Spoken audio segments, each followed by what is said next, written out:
یاد رہے کہ اصفہان ایران کا مشہور شہر ہے، لہٰذا اس حدیث مبارکہ کی روح سے یہاں دجال کا زور بہت زیادہ ہوگا، یعنی یہاں اس کے پیروکار بہت زیادہ ہوں گے۔ مگر کیسے؟ آپ کو یاد ہوگا کہ ایران عراق کی 10 سے 12 سال کی طویل جنگ کے دوران ایران کو اسلحہ اور گولہ بارود اسرائیل سے ملتا رہا تھا۔ یہ بات اس وقت کے اخبارات میں بھی شائع ہوئی تھی، جو حدیث مبارکہ کے مفہوم کی تصدیق کرتی ہے، کیونکہ دجال یہودیوں کا سربراہ ہوگا۔ انہی یہودیوں سے ایرانیوں کے تعلقات استوار ہیں، اور جب دجال ظاہر ہوگا تب یہ لوگ اس کی اطاعت کر لیں گے۔ یہاں یہ بات سمجھنا ضروری ہے کہ یہاں صرف 70,000 آدمیوں کے گمراہ ہو کر دجالی فوج میں شامل ہونے اور مدد کرنے کا بیان کیا گیا ہے، جبکہ ایران ایک مسلم ملک ہونے کے ساتھ ساتھ رقبے اور آبادی کے لحاظ سے بہت بڑا ہے۔ شام میں بشار الاسد کا ساتھ دینے والے ایرانی ایک مخصوص لوگوں کا گروہ ہے جو کرد کہلاتے ہیں۔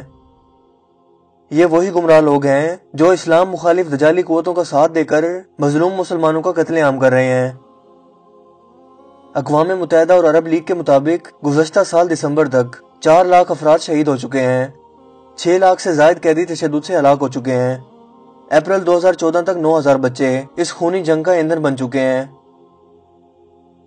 ایمنسٹی انٹرنیشنل کے اعداد و شمار کے مطابق بشار الاسد کی جیلوں میں فروری 2017 تک 3,000 بے گناہ افراد کو پھانسیوں پر چڑھا دیا گیا ہے۔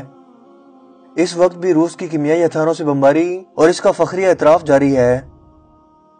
شام کے تاریخی شہر غوطہ کے معصوم بچوں پر ہونے والے مظالم اور ان کی آہو بقا کا نظارہ آپ سوشل میڈیا پر بھی کر چکے ہوں گے، مگر پاکستانی میڈیا شراب کے نشے میں بدمست ہو کر سری دیوی کی موت کا سوگ منانے، PSL کے میچز دکھانے یا کسی سیاستدان کی شادی کی خبریں دکھانے میں مصروف ہے، کیونکہ یہ اس کے لیے سب سے زیادہ اہم خبر ہے، اور دوسری طرف غوطہ کے سینکڑوں بے گناہ بچے سسک سسک کر اپنی جان دے رہے ہیں۔ پاکستان ہی نہیں، پورا عالم اسلام ایک مخلص مسلمان کی حیرت سے محروم نظر آتا ہے۔ زیادہ تر مسلم حکمران بے حس ہو چکے ہیں، جنہیں ڈالر کی چمک اور عیاشیوں نے اندھا کر دیا ہے، اور وہ غیر ملکی دجالی قوتوں کی کٹ پتلیاں بن چکے ہیں، اور صرف اتنا بولتے ہیں جتنا ان کے امریکی آقا اجازت دیتے ہیں۔ معصوم اور کٹے پھٹے جسم اور معصوم بچوں کی لاشیں بھی ان کی غیرت کو نہیں جگا پا رہی۔ وہ یہ بھول چکے ہیں کہ یہ وقت ان پر بھی آ سکتا ہے۔ دوستو، غوطہ شہر کا محاصرہ 2013 سے جاری ہے، اور یہاں بشار الاسد کی فوج نے کھانے پینے، دوائیوں اور ہر ضروری سامان جانے سے روک رکھا ہے۔ یہاں بے تحاشا بمباری جاری ہے۔ BBC اور انٹرنیشنل میڈیا کی رپورٹ کے مطابق ایک ایک روٹی خریدنے کے لیے عورتوں کو جسم بیچنا پڑ رہا ہے۔ دن بھر سیاسی ٹاک شوز کرنے والے، دن بھر PSL پر تبصرے کرنے والے، ذرا ایک بار اپنی ماں اور بیٹی کو اس بے بسی میں تصور کر کے دیکھو اور خود سے سوال کرو کہ کیا ہم اللہ کے غضب و غضب کو آواز نہیں دے رہے؟ معصوم بچوں، بے سہارا عورتوں اور ضعیفوں کی چیخ و پکار، جس سے اللہ کا عرش بھی ہل گیا ہوگا۔